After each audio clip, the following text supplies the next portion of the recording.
It is no surprise the holidays are quickly approaching.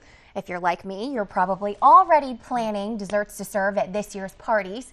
Good Life organizer Andi Willis is in this morning to help us all get organized before we start baking. Good morning, Andi. Good morning. All right, first things first. What do we need to do in the kitchen? Okay, so this is a great time to go ahead and clean out your fridge and your refrigerator. Get rid of those mystery meats and strange things you have growing in the back of your fridge. Check expiration dates.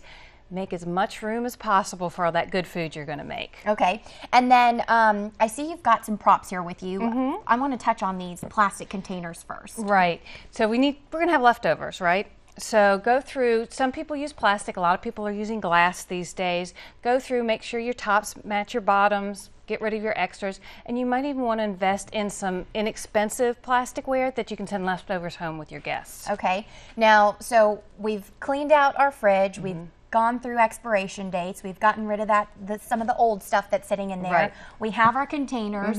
What's next after that? Think about the food. So this is a great time to inventory your regular things that you might need. Flour, sugar, salt, baking soda. Okay. Go through your spice cabinet, make sure you have enough cinnamon and nutmeg for all those yummy cookies. Again, check expiration dates. Use this as a time to clear out and start new. Okay, now we've got some cookware here. Why is it important to kind of get some inventory of that? Well, think about the biggest meal you're going to make, and if you're going to need 5 pots to cook 5 different things and you only have 2 pots, you're going to be in a bind.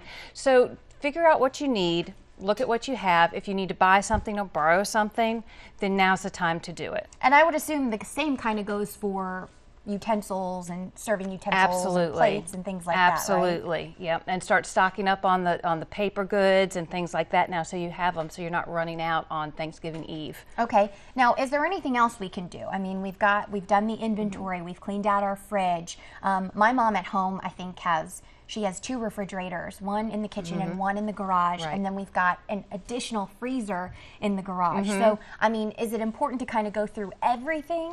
You can. It depends on how much cooking you're going to do. If you're going to other people's houses, you may not need to do it as much, but if you're having the big Christmas dinner at your house, I'd clean out as much as possible, including cleaning off your kitchen counters, your table, and you may even want to make a few quick, easy meals that you can stick in that freezer, so when things get crazy, closer towards Christmas, you know, December's always a crazy month, you can throw something in the crock pot, throw it in the oven, and you don't have to worry about it. Always great to be prepared. Exactly. Thank you so much for being on the show. You're welcome. We always love having you here.